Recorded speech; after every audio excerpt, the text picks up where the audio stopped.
నమస్తే, welcome to I dream social spotlight with కవిత.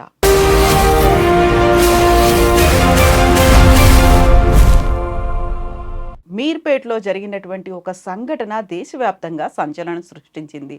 అతి కిరాతకంగా, క్రూరంగా భర్త భార్యను చంపినట్టుగా వార్తలొచ్చాయి. అయితే ఇందులో ట్విస్టుల మీద ట్విస్టులు కనిపిస్తున్నాయి. పోలీసులు మాత్రం కేవలం మిస్సింగ్ కేస్‌గా మాత్రమే నమోదు చేసి దర్యాప్తు చేస్తున్నారు. యాక్చువల్‌గా అంత కిరాతకంగా నేను చంపాను, ఆధారాలుంటే పట్టుకోండి అంటూ భర్త చెప్తున్నాడనే వార్తలు వినిపిస్తున్నాయి. ఓవరాల్‌గా సమాజం ఎందుకింత క్రూరంగా, కిరాతకంగా మారిపోయింది? ఇలాంటి మనుషుల్ని మనం ఎందుకు చూస్తున్నాం? మనతో పాటుగా ఉన్నారు సోషల్ యాక్టివిస్ట్ కృష్ణకుమారి గారు. అమ్మ నమస్తే. నమస్తే. సో ఈ సంఘటన మనకు నిన్న రాత్రి తెలిసింది. మార్నింగ్ నుంచి డిఫరెంట్ వెర్షన్స్ అన్నీ వినిపిస్తున్నప్పుడు ఆయన క్రూయాలిటీ, ఆ మెంటాలిటీ, ఆ సైకిక్‌నెస్, ఆ టార్చరా, దాన్ని ఏమనాలి, ఎలా అభివర్ణించాలి అర్థం కావట్లేదు. బట్ ఇందులో ఒక్కొక్క విషయం మనం వింటూ ఉన్నప్పుడు ఇలాంటి సంఘటన ఇంతకుముందు ఎప్పుడూ జరగలేదు. వినడానికి అత్యంత జుగుప్సాకరంగా ఉంది. ఇంత భయంకరంగా ఉంది అంటే యాక్చువల్‌గా మనం ఎక్కడున్నాం? ఏ సమాజంలో ఉన్నాం? అంటే ఇది చట్టానికి ఒక సవాల్లా ఉంది. హ్మ్. అంటే అతను ఏం చేస్తున్నాడు, చేశాడా లేదా హ్మ్. అనేది తెలీదు. అసలు చేస్తే కదా ఎందుకు చేశాడో తెలుసుకునేది. హ్మ్. చేశాడో లేదో తెలీదు. కానీ అతను ఒక స్టోరీ చెప్పాడు. అందులో కూడా నమ్మేలాగా లేదు. పైగా ఇప్పుడు చట్టం పరిధిలో అతన్ని శిక్షిద్దాము అంటే మన చట్టానికి సాక్ష్యాధారాలే కీలకం. మన చట్టం ప్రకారం మన ఐపీసీ అనండి, ఈ న్యాయ సంహిత అనండి, ఇంకోటి అనండి, ఏదన్నా కానీ మనకి సాక్ష్యాధారాలే కావాలి. ఇప్పుడు ఈ ఈ మృతదేహం కానీ ఆనవాళ్ళు కానీ ఏవైనా దొరికే వరకు ఇది మిస్సింగ్ కేసే. ఇక్కడ పోలీసులు తప్పేం లేదు. పోలీసులు హత్యాన్ని నిర్ధారించడానికి లేదు. ఎందుకంటే హత్యాన్ని నిర్ధారించాలి అంటే మృతదేహం కనిపించాలి, ఏదైనా ఒక ఆధారం కనిపించాలి. ఆధారం లేదు. మరి ఇంట్లోకి వచ్చిన మనిషి ఇంట్లో నుంచి ఎలా మాయమైంది అనేదే ఒకటే ఆలోచన. మరి దీనికి చెయ్యాల్సింది ఏంటి అంటే ఒక్కొక్కసారి పరిమితులు అవధులు దాటి కూడా చట్టం కూడా ఆలోచించాలి అని అనిపిస్తుంది. ఇట్లాంటి కేసుల విషయంలో ఎలా అధిగమించాలి, అసలు ఎట్లా దీన్ని ముందుకు తీసుకెళ్ళాలి అంటే ఒకటే మార్గం. అతను ఉన్నాడు, చేశానని చెప్తున్నాడు, కానీ మృతదేహం లేదు, ఏ ఒక్క ఆధారము చెప్పినట్టుగా ఏ ఒక్క ముక్కలు కానీ ఏమీ లేవు. లేనప్పుడు చేయాల్సింది ఏంటి అంటే ఈ అమ్మాయి మిస్ అయిందని సీసీ కెమెరాల ప్రకారం లోపలికి వెళ్ళిందే కనిపిస్తుంది కానీ బయటకు వచ్చింది కనిపించట్లేదు. ఈ ఇంట్లోకి వచ్చిన మనిషి ఈ ఇంట్లో నుంచి ఎట్లా అంతర్ధానం అయ్యింది అనే ఒక పాయింట్ మీదనే, ఆ బేస్ మీద మాత్రమే ఈ కేసుని ముందుకెళ్లాల్సిన అవసరం ఉంది. అతను మాత్రమే చెప్పాలి. ఇక్కడ చెప్పకపోతే తీసుకొచ్చి చూపించాలి. ఇప్పుడు అతనే కాదు కదా తెలివైన వాడు. అవును, పోలీసులు అంతకు మించి వ్యవహరించాలి, ఉన్నారు కూడా.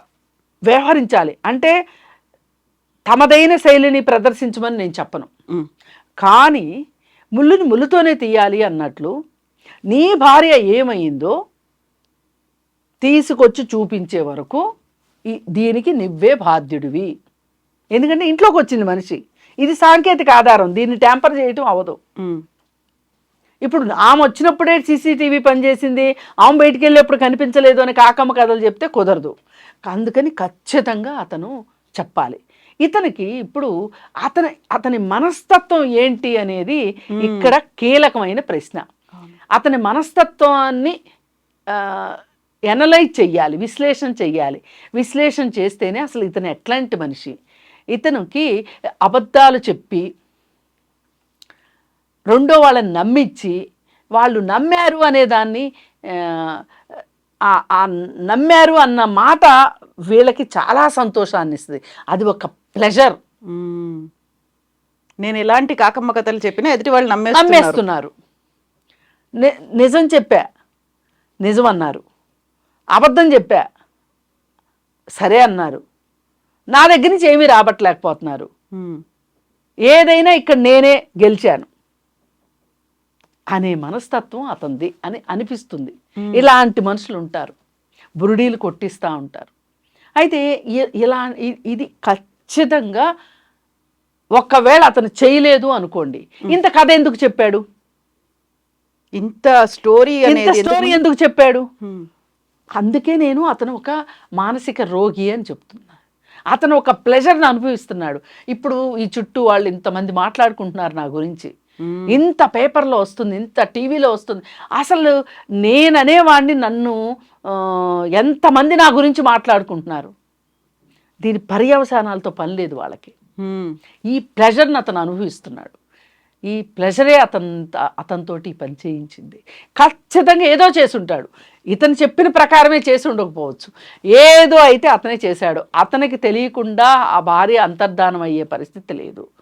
అయితే దీనికి కావాల్సింది ఏంటి అంటే అతని తల్లిదండ్రుల్ని, ఈమె తల్లిదండ్రుల్ని, ఈ పిల్లల్ని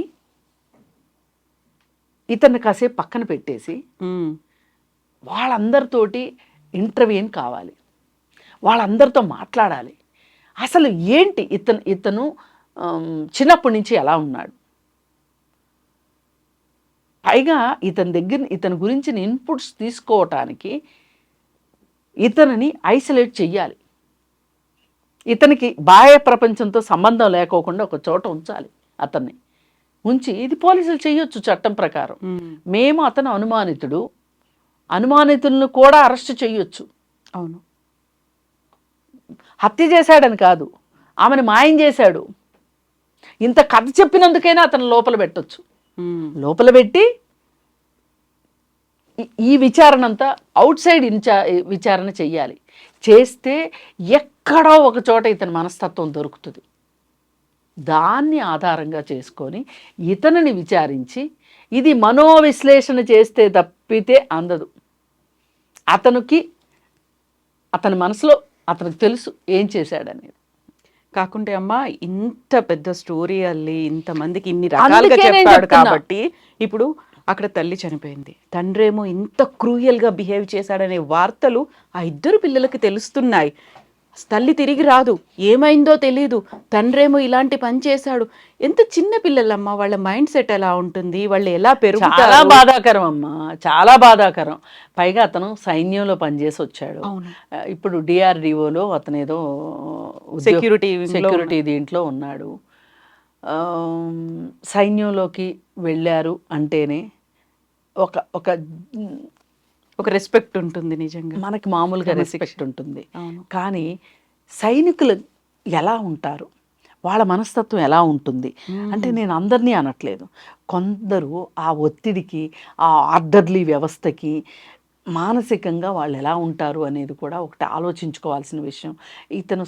ఇతను వృత్తి వల్ల కూడా ఇతని ప్రవృత్తి మారే అవకాశం ఉందా అనే కోణంలో కూడా ఆలోచించాలి.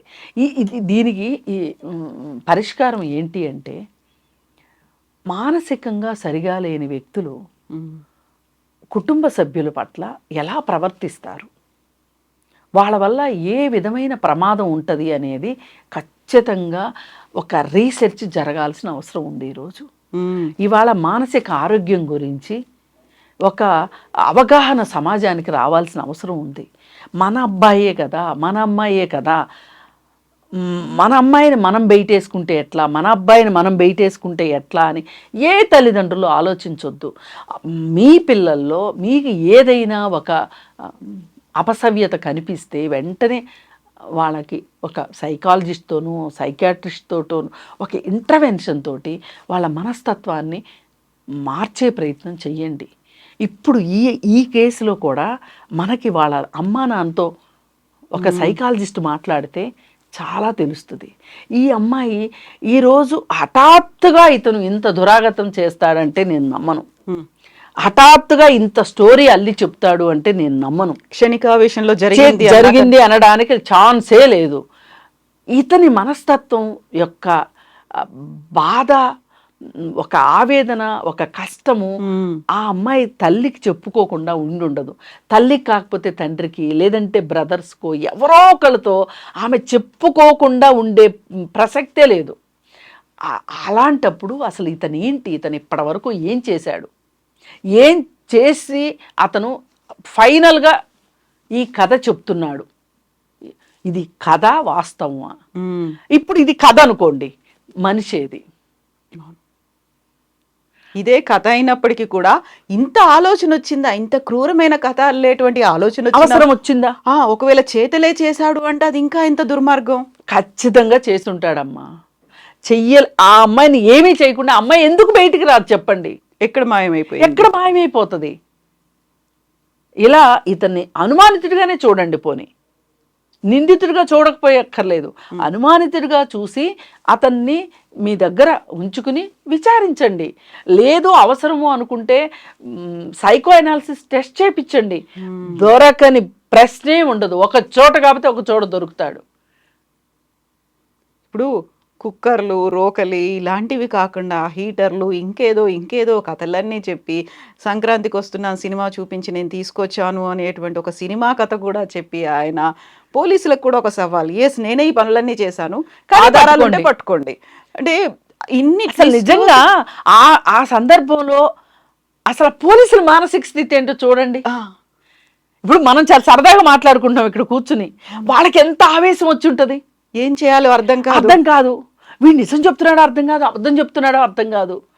అయితే ఈ మొత్తాన్ని కాసేపు పక్కన పెడితే అసలు మనము కుటుంబ హింసని గురించి మాట్లాడుకోకుండా ఈ విషయం పరిష్కారం కాదు.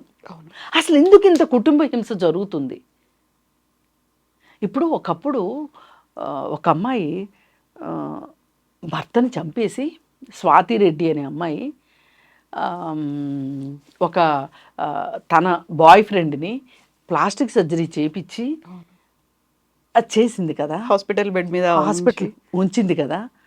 ఉంచి ఒక్క క్లూ, నాన్ వెజ్ సూప్ దగ్గర దొరికిపోయింది. దొరుకుతారమ్మా, ఏ ఆనవాళ్ళు వదిలిపెట్టకుండా, ఎంత తెలివైన నిందితుడైనా సరే ఒక్క ఆనవాళ్ళైనా వదిలిపెట్టకుండా ఉండడు. అందుకని ఏంటి అంటే, ఇప్పుడు ఆనవాళ్ళు ఏదో దొరకలేదు అని చెప్పి ఇతను ఏదో స్టోరీ చెప్పాడు అని అనుకోవడం కంటే కూడా ఇతన్ని అనుమానించవలసిందే, ఇతను అనుమానితుడే, అన్లెస్ అంటిల్ ఆ అమ్మాయి బతికి దొరికితే తప్పితే. మరి బతికి దొరికింది అనుకోండి, ఈ కథ ఎందుకు చెప్పాడు? ఇతని మానసిక స్థితి ఏంటి? ఇంత మానసిక స్థితి ఉన్న అతని తోటి ఆ అమ్మాయి జీవితం ఎంత ప్రమాదంలో ఉన్నట్లు, ఆ పిల్లలు ఇంకా ఆ పిల్లల పరిస్థితి ఏంటి? ఇలాంటి మానసిక స్థితి ఈ స్థాయిలో ఉండకపోవచ్చు. ఇలాంటి మానసిక స్థితి ఉన్న తల్లిదండ్రుల దగ్గర పిల్లలు ఉండటం ఎంతవరకు క్షేమం? ఇప్పుడు మనకు కావాల్సింది ఏంటి? పిల్లల రక్షణ, సంరక్షణ. వాళ్ళు రక్షించబడాలి, సంరక్షించబడాలి. నర్చరింగ్ అనేది చాలా ఇంపార్టెంట్, పిల్లల హక్కు అది.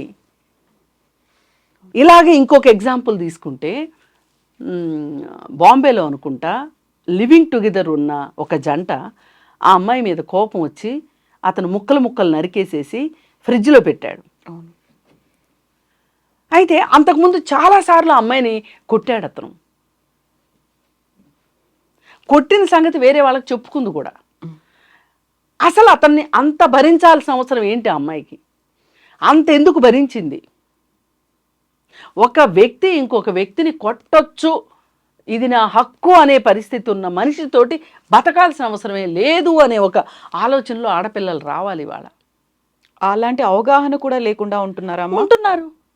ఉండబట్టే కదా ఇంత కుటుంబ హింస జరుగుతుంది. ఏం ఆలోచిస్తారు? ఎంతకి అమ్మో ఎంత కష్టపడి పెళ్లి చేశారు అమ్మా నాన్న, పరువేమైపోతుంది, ఇప్పుడు నేను బయటకు వచ్చేస్తే నా సంగతి ఏంటి, ఒకవేళ పిల్లలు ఉంటే పిల్లల సంగతి ఏంటి, ఇన్ని ఆలోచిస్తారు కదా. నేనంటాను, అసలు మీరంటూ బతికుంటే కదా, మీ బతుకుకే ప్రమాదం అంటే ప్రతి భర్త చంపేస్తాడని నేను అనను, కానీ మీకు ఏ విధమైన అనుమానం వచ్చినా సరే మీరు ధైర్యంగా నిలబడి వాళ్ళని, అది మానసిక సమస్య, ఆర్థిక సమస్య, ఇంకొకట ఏంటి అనేది అనలైజ్ చేసుకోగలిగిన తెలివితేటలు ఆడపిల్లలకు ఉండాలి. అందుకే ఇంతంత డబ్బులు ఖర్చు పెట్టి పెళ్ళిళ్ళు చేసే ముందు మీరు ప్రీమ్యారిటల్ కౌన్సిలింగ్ చేయించమని చెప్తున్నాం. ప్రీమ్యారిటల్ కౌన్సిలింగ్ అవ్వలేదు, మీ ప్రీ వెడ్డింగ్ షూసే చేసుకుంటాం అంటున్నారు, ఓకే చేసుకోండి, తరువాత అయినా సరే మ్యారిటల్ కౌన్సిలింగ్కి మ్యారిటల్ కౌన్సిలింగ్కి వెళ్ళండి, ఫ్యామిలీ కౌన్సిలింగ్కి వెళ్ళండి. ఉమ్. వెళితే ఏమి మీ మీ ఎక్స్పెక్టేషన్స్, మీ ఏమనుకుని ప్రతి వాళ్ళు పెళ్లి చేసుకునేది ఒకందుకే, మంచి కంపానియన్షిప్ ఉండాలి, నాకు తోడు నీడగా ఉండాలి. ఇందాక నేను అన్నాను చూడండి, రక్షణ సంరక్షణ అని ఒకరికొకరు. ఇందులో ఎవరు తక్కువ కాదు, ఎవరు ఎక్కువ కాదు, ఒకరికొకరు రక్షించుకోవాలి, సంరక్షించుకోవాలి. నేనున్నాను అనే ఒక భరోసా ఇవ్వగలగాలి. అది భార్యాభర్తలు ఇచ్చుకోకపోతే ఇంకా పెళ్ళికి అర్థమేముంది? అర్ధేచ కామేచ మోక్షేచ నాతిచరామి. ఇప్పుడు ఈ విషయంలో భర్తకి భార్య మీద బోల్డ్ అన్ని అనుమానాలు ఉన్నాయి, ఆమెకి ఏదో సంబంధం ఉంది ఇవన్నీ అనుకుంది, ఇవన్నీ క్వశ్చన్ చేస్తున్నప్పుడు తను మెడలో ఉన్న మంగళసూత్రం తీసి విసిరేయడంతో ఆయన కోపం వచ్చింది. ఇవన్నీ ఉన్నప్పుడు మీరు చెప్పినట్టుగా అంత కోపం వస్తే కౌన్సిలింగ్కి వెళ్ళాలి, లేకపోతే విడాకులు తీసుకోవాలి. ఇప్పటికీ మనం ఇన్ని రకాల చట్టాలు ఉన్నాయి, ఇంత అవేర్నెస్ ఉంది అనుకున్నప్పుడు ఈ సొసైటీలో ఇంకా అలాగే మగ్గి ఉండడం అనేది చివరికి ప్రాణాలు పోతున్నాయి. నెక్స్ట్ జనరేషన్ తమ పిల్లలకి ఒక ఆసరా అనేది లేకుండా పోతుంది. సమాజం మళ్ళీ వాళ్ళని ఒక రకంగా చూసే పరిస్థితి కూడా వస్తుంది. అది తల్లి ఏమైంది, తండ్రి చేశాడంట కదా, ఇలాంటి క్వశ్చన్స్ అన్ని ఎవరెలా బిహేవ్ చేస్తారో తెలియని పరిస్థితుల్లో తమని తాము రక్షించుకోవాలి. మగైనా ఆడైనా ప్రొటెక్ట్ చేసుకోవాలి. జీవితం అనేది చాలా ఇంపార్టెంట్. ప్రాణం పోతే మళ్ళీ రాదు. మళ్ళీ చెప్పుకుంటాం, ఆ టైంలో ఎందుకని మర్చిపోతాం. ఇప్పుడు ఒకసారి 4 సంవత్సరాల క్రితం అనుకుంటా, భార్యాభర్తల విడాకుల కేసు కోర్టులో నడుస్తుంది. అతను చైల్డ్ రైట్స్ కేసుకున్నాడు.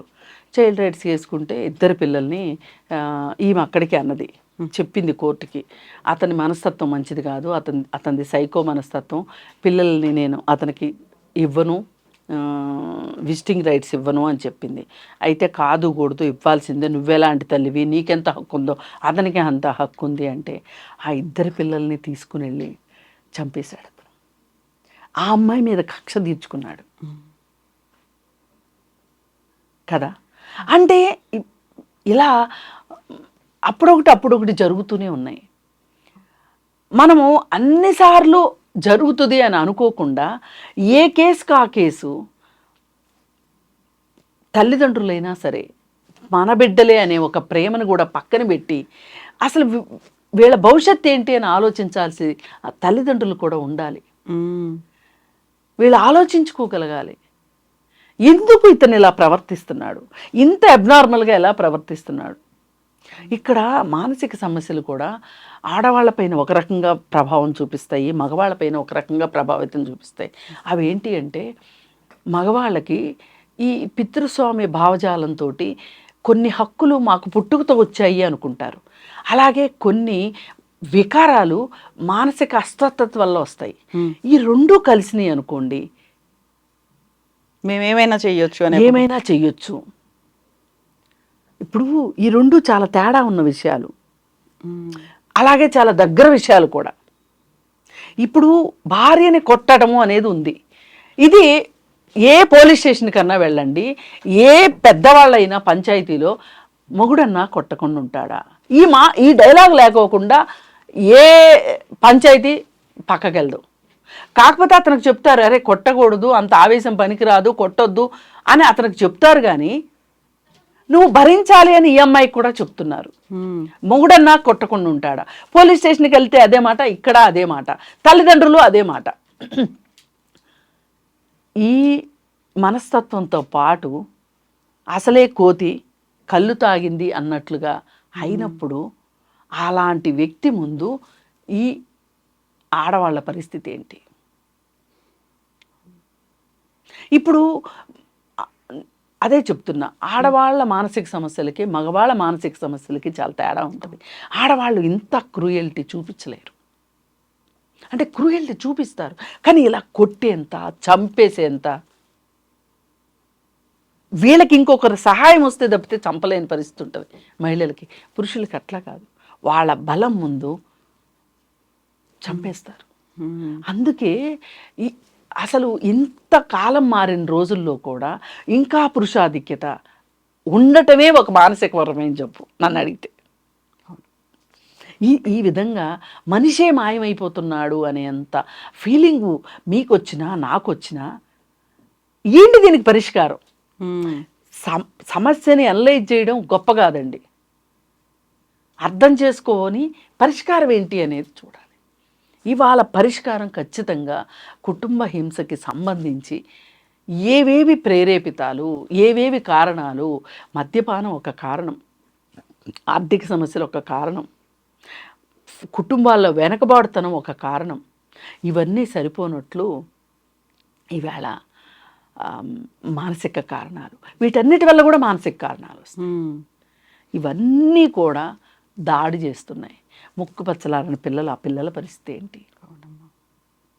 నేను ఎక్కువ బాధపడుతుంది ఆ పిల్లల గురించి. ఇప్పుడు ఇతను ఉన్నాడు, ఇతను ఏదో ఒక సందర్భంలో దొరుకుతాడు, ఇతనికి కన్విక్షన్ అవుతుంది, జైల్లో ఉంటాడు, ఓకే. ఈ పిల్లలు అటు తల్లి లేక ఇటు తండ్రి లేక ఇంకెవరి సంరక్షణలో ఉంటారో, వాళ్ళు సరిగా చూసుకోరో, ఇది విషయం. ఏది ఏమైనా ఇలాంటి ఘటన మటుకు చాలా దురదృష్టకరం. నిన్న మొన్న గర్భిణీ స్త్రీని పొట్ట మీద కాలేసి తొక్కి చంపేశాడు. ఎంత దారుణం అసలు. అవును. ఆ మనస్తత్వానికి పుట్టబోయేది నా బిడ్డ, నేను ఎప్పుడు చూస్తానా, తల్లికి ఉంటుంది, తండ్రికి ఉంటుంది. మద్యపానం వల్ల జరుగుతుంది ఇది ఎక్కువ. అనుమానం పెనుభూతం అంటారు. ఎందుకన్నారో తెలియదు కానీ నిజంగా వాళ్ళని వెంటాడుతూనే ఉంటుంది. వాళ్ళ నీడ కంటే ఎక్కువ వెంటాడుతుంది అది. అసలు ఇప్పుడు మనం ఒక 3-4 సంఘటనల గురించి మాట్లాడుకున్నాం. ఈ సంఘటనలో నిజంగా న్యాయం ఎప్పుడు జరగాలి? అసలు న్యాయం అంటే ఏంటి? ఇప్పుడు ఆ తల్లి ఉంది, 2 బిడ్డలను పోగొట్టుకుంది. అలా అని వెంటనే ఇంకో పెళ్లి చేసేసుకుని ఇంకో 2 బిడ్డలను కనే పరిస్థితి కరెక్ట్ అని నేను అనను. ఉండకపోవచ్చు. అది ఆమె ఛాయిస్ అవునా కాదా అనేది కాదు. ఒకవేళ ఆమె ఛాయిస్ అయితే కూడా కుదరని పని. అలా ఆ తల్లి ఎంత వేదన అలా మిగిలిపోయింది. ఇప్పుడు ఈ పిల్లల పరిస్థితి ఏంటి? ఆ గర్భిణీ స్త్రీ చనిపోయింది, ఆ బిడ్డ చనిపోయాడు, అతను జైలుకి వెళ్తాడు. కానీ ఎన్ని ఆశలతో ఆ తల్లిదండ్రులు పెళ్లి చేస్తుంటారు. తలుచుకుంటూ భయం వేస్తుంది, భారంగా అనిపిస్తోంది అంతా.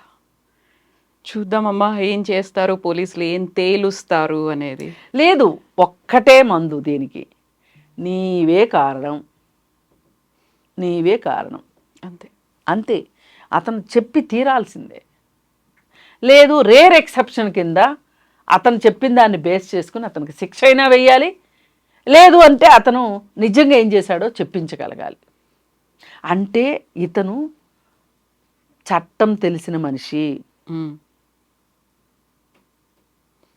మనకు అర్థమవుతుంది. అంటే ఒక రకమైన notorious criminal mentality, criminal mind set ఉంది ఇతనిలో. చూద్దామమ్మా మళ్ళీ డెవలప్మెంట్స్, ట్విస్ట్లు, టర్న్స్ ఎలా ఉంటాయో. థ్యాంక్ యూ సో మచ్ అమ్మా. Thank you.